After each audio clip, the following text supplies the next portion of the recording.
U.S. ambassador blocked from visiting Bobiwine as official. Warns don't cry for Ugandans. By Owen McSweeney, CNN. CNN, the United States ambassador to Uganda was blocked by Ugandan security forces from visiting presidential candidate Bobiwine on Monday. Wine, a singer-turned-politician, whose real name is Robert Kyagulanyi, has been under house arrest after the military surrounded his home on Friday. Uganda's longtime leader President Yoweri Museveni was declared winner for a record sixth term, amid an internet blackout and allegations of rigging. Ambassador Natalie E. Brown went to Wine's residence to check on his health and safety, because he has effectively been unable to leave his home, with security forces surrounding his residence, the embassy in Kampala said in a Facebook post. Uganda's election campaigns were marred by the harassment of opposition candidates, campaign staff, and supporters, suppression of the media and civil society organization activities, and a nationwide internet shutdown before, during, and after voting day, the post said. Speaking through one of his associates, Wine said he had run out of food, and that Brown was unable to leave any with him. The main motivation for us to keep doing what we're doing in the face of all of this intimidation is because what we are doing is moral, he said in an audio message posted on Twitter on Monday. Wine rejects Saturday's election results, saying he has evidence of fraud and intimidation. He did not provide details of that alleged evidence, saying his team would share it when communications lines were restored. Uganda's government spokesman, Muwonge Opondo, wrote in an opinion piece that Brown shouldn't cry for Ugandans and accused the U.S. of meddling. For Natalie to cast doubt that elections wouldn't be credible merely because the U.S. Embassy had voluntarily pulled out of observation is aimless shooting, he said in the piece, which he posted on his Twitter page. If U.S. democracy was unassailable, Brown should first note President Donald Trump's false election fraud claims and the Capitol riot, he added. As of now, Natalie should be the last person giving unqualified lectures on election integrity. The U.S. decided not to observe the elections due to the Electoral Commission's decision to deny more than three-quarters of its accreditation requests, said Brown in a statement on Wednesday, a day ahead of the elections. The embassy called on the Museveni's government to respect its citizens' human rights and fundamental freedoms and to uphold international human rights standards. CNN also learned that after 5 days of internet blackout, Ugandans are back online. As Bobiwine remains under house arrest. By Owen McSweeney from edition.cnn.com. Uganda's internet shutdown has been described as a textbook case of premeditated, pre-election internet blackout, as connectivity was restored after incumbent President Yoweri Museveni was declared winner for a record sixth term. Internet connectivity was restored after 5 days of blackout and rose to 90% on Monday, but extensive social media and messaging restrictions remained, Internet Monitor NetBlocks told CNN. This was a textbook case, said Alp Tokayer, founder of the London-based agency. The networks still running were generally infrastructure-related or state-run, he added. Bobiwine, a singer-turned-politician, whose real name is Robert Kyagulanyi, came a far second in the vote, according to the country's election commission. He has been under house arrest after military surrounded his home on Friday, he said.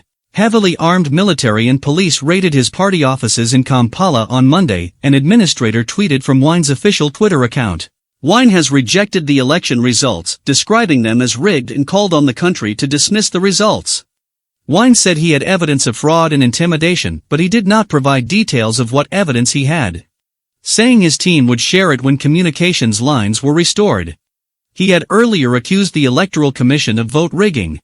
When contacted for comment by CNN, President Museveni's office did not reply at the time of writing. Museveni's house arrest of Wine and blocking of the internet were met with international condemnation over the weekend. Jake Sullivan, National Security Advisor for United States President-elect Joe Biden, described the news as deeply concerning. Bobiwine, other political figures, and their supporters should not be harmed, and those who perpetrate political violence must be held accountable, he said in a tweet on Sunday. After this flawed election, the world is watching. UN Watch, a non-profit human rights organization, sent mock congratulations to Museveni on his re-election, saying he won after imprisoning and silencing opponents and shutting down the internet. These articles from CNN official site have been translated into audio by JB Muwonge. Moving forward. Other news from AP News, Associated Press have come to note that despite election loss, Uganda's Bobiwine wins growing power. Associated Press, Ugandan presidential challenger Bobiwine has emerged from last week's disputed election as the country's most powerful opposition leader after his party won the most seats of any opposition group in the National Assembly. It's a major achievement for a party that's barely 6 months old and almost didn't make it on the ballot when it was accused by government officials of being an illegal entity. While longtime President Yoweri Museveni has been declared the winner of a sixth term, the rise of the 38-year-old Wine's party marks a generational shift. We set out to see change of leadership at all levels. We have not achieved the ultimate, but we are still on course. It's like felling a tree. You keep cutting, chipping away until the tree falls, said Joel Senyonai, spokesman for Wine's National Unity Platform. Removing Museveni through voting, he added, is not easy, but it's not impossible. Wine, a singer-turned-lawmaker whose real name is Kyagulanyi Ssentamu, now will decide who leads the opposition in Uganda's legislature after his party won at least 56 seats. That number could rise to 61 when final results are announced. But the ruling National Resistance Movement Party still has over 300 seats, an absolute majority that means Museveni can move ahead with his agenda without negotiating with the opposition. Wine's party, however, also will lead the influential oversight committees that long were dominated by an opposition group led by Kizza Besigye, who sat out this election amid Wine's meteoric rise. He has managed to write something new, Nicholas Sengoba, an analyst and newspaper columnist, said of Wine. He has put a dent in the Museveni establishment. He has dented the narrative in Uganda that to be a national leader you must have a military background. Museveni, a former guerrilla leader who has held office since 1986, faced arguably his greatest election challenge yet from Wine. The 76-year-old president was able to run for another term, allowing him to extend his rule to 4 decades, after lawmakers in 2017 removed the last constitutional obstacle age limits to a possible life presidency. For decades a U.S. ally on regional security, Museveni now finds himself increasingly at odds with an outside world he sees as hellbent on regime change.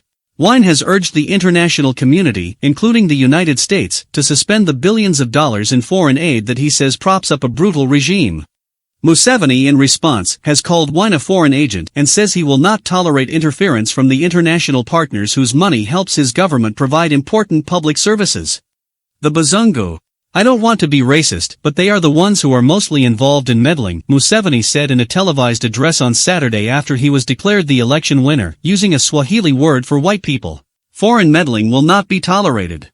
On Monday, the U.S. ambassador to Uganda was blocked by security forces from visiting Wine at his home, which is surrounded by soldiers. Police say the deployment is to prevent Wine's presence and the public from inspiring riots after the disputed polls. Museveni won Thursday's election with 58% of the vote, while Wine had 34%, according to official results. That's Museveni's lowest share of the vote since his government first organized elections in 1996, when he won 75%. Many members of Museveni's government, including the vice president, lost or failed to win parliamentary seats. Many of the losses were to candidates from Wine's party, which swept the central region that includes the capital, Kampala, as well as an enclave that once was the launchpad of the war that brought Museveni to power. If you have lost your Mecca, then what next? Adrian Juko, an analyst who runs a local rights watchdog, told local broadcaster NTV, referring to Museveni's loss in Luwero district. Wine insists he won the election and says he will prove allegations the military was stuffing ballot boxes, casting ballots for people and chasing voters away from polling stations. He has posted a video on Facebook purporting to show a police officer stuffing a box with ballots in an undisclosed location. I know many of you were brutalized for trying to record evidence of rigging, but those who succeeded, please send in the videos, Wine said on Tuesday. The whole world must see Museveni for who he is, a shameless, ruthless election thief who is yet again trying to suppress the will of the citizens. Museveni has dismissed allegations of vote rigging. I think this may turn out to be the most cheating-free election since 1962, when Uganda won independence from Britain, he said in his national address. Wine, who is effectively under house arrest, can challenge the election results in Uganda's highest court. But judges in the past have been reluctant to rule against Museveni, dismissing allegations of irregularities as not being substantial enough to affect the overall election outcome. A presidential candidate must launch any legal challenge to election results within 10 days of the declaration of final results. Authorities continue to face questions about the authenticity of the election results, especially after the Electoral Commission on Monday acknowledged an account in the local media that results from over 1,000 polling stations had not been counted. The commission, trying to meet a constitutional deadline, concluded that the vote difference between Museveni and his closest challenger, Wine, would not be overturned by votes from the remaining 1,223 polling stations, it said. The commission did not say how many uncounted ballots were affected. The Daily Monitor newspaper had reported that the vote-rich Central District of Wakiso, widely seen as Wine's stronghold, was the most affected. The election was marred by violence ahead of polling day, with Wine and other opposition candidates detained and harassed, as well as an internet shutdown that remained in force until Monday, when access was restored for most Ugandans. Social media sites remain restricted. The International Crisis Group, in an analysis, predicted trouble ahead for Museveni. Many young people see Museveni as the face of an out-of-touch gerontocracy unable to meet the needs of the country's masses of unemployed, said the group's Murithi Mutiga. These frustrations, tapped adroitly by Wine, who made pursuing solutions to unemployment the centerpiece of his campaign, are likely to reverberate throughout the last years of Museveni's presidency. Find more of this from Associated Press, AP News. Still moving forward on Associated Press, the situation is still not yet settled in Uganda as Uganda's opposition rejects Museveni's re-election as fraud. A day after Uganda's longtime leader was declared winner of the country's presidential election, the opposition party dismissed the results as fraud and called for the release of their leader, Bobiwine, who has been allegedly under house arrest since polling day. President Yoweri Museveni won a sixth five-year term, extending his rule to 4 decades, according to official results. Uganda's military on Sunday continued to hold top opposition challenger Wine at his home, saying troops were there to protect him. Wine dismissed Museveni's victory as cooked-up, fraudulent results while his party urged the government to release him. Wine said Sunday that he has proof that he actually won the election. "We were leading General Museveni by a very large margin, so large that he could not recover," said Wine, speaking on his cell phone to international journalists from his home. "Our polling agents have proof of our victory," said Wine. "We have proof that the military carried out voting fraud, but we cannot publish these videos, because the internet is cut and because the military is chasing our polling agents." Wine said his party, the National Unity Platform, has video evidence of the military stuffing ballot boxes, casting ballots for people and chasing voters away from polling stations. Wine tweeted Sunday that military units are not allowing him and his wife, Barbie, from leaving their house, not even to harvest food from their garden. "It's now 4 days since the military surrounded our home and placed my wife and I under house arrest," said Wine's tweet. "We have run out of food supplies, and when my wife tried to pick food from the garden yesterday, she was blocked and assaulted by the soldiers staged in our compound." Wine said that while he and his wife are being held captive at their property, they are concerned about the safety of his party's polling agents and other supporters. "We are detained at our house, while others have been abducted and are missing. The military is conducting a massive campaign to arrest our agents. Many are on the run." Wine said he and his supporters are pursuing a legal and peaceful challenge to Museveni. "What we are doing is moral and right.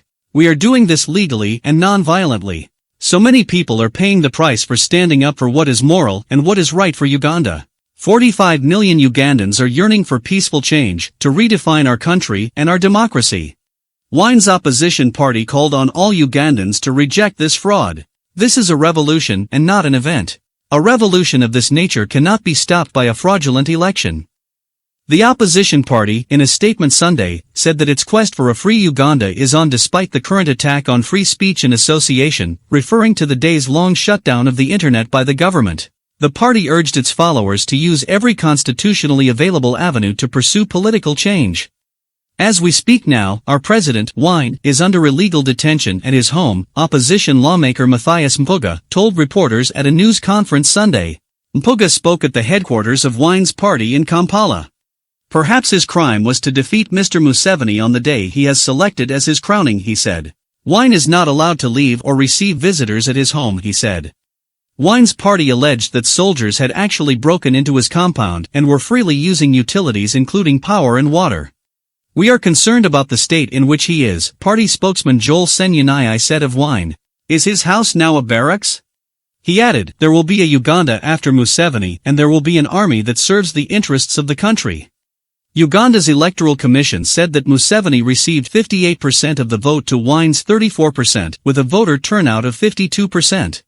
Although Museveni stays in power, at least 9 of his cabinet ministers, including the vice president, were defeated in the parliamentary elections, many losing to candidates from Wine's party, local media reported. In a generational clash watched across the African continent with a booming young population and a host of aging leaders, the 38-year-old singer-turned-lawmaker Wine posed arguably the greatest challenge yet to Museveni, 76, since he came to power in 1986. Calling himself the ghetto president, Wine had strong support in Uganda's cities, urban where frustration with unemployment and corruption is high. Thanks for watching/listening. These articles from CNN and from AP News have been translated into audio by JB Muwonge. Subscribe to this channel for more of the kind.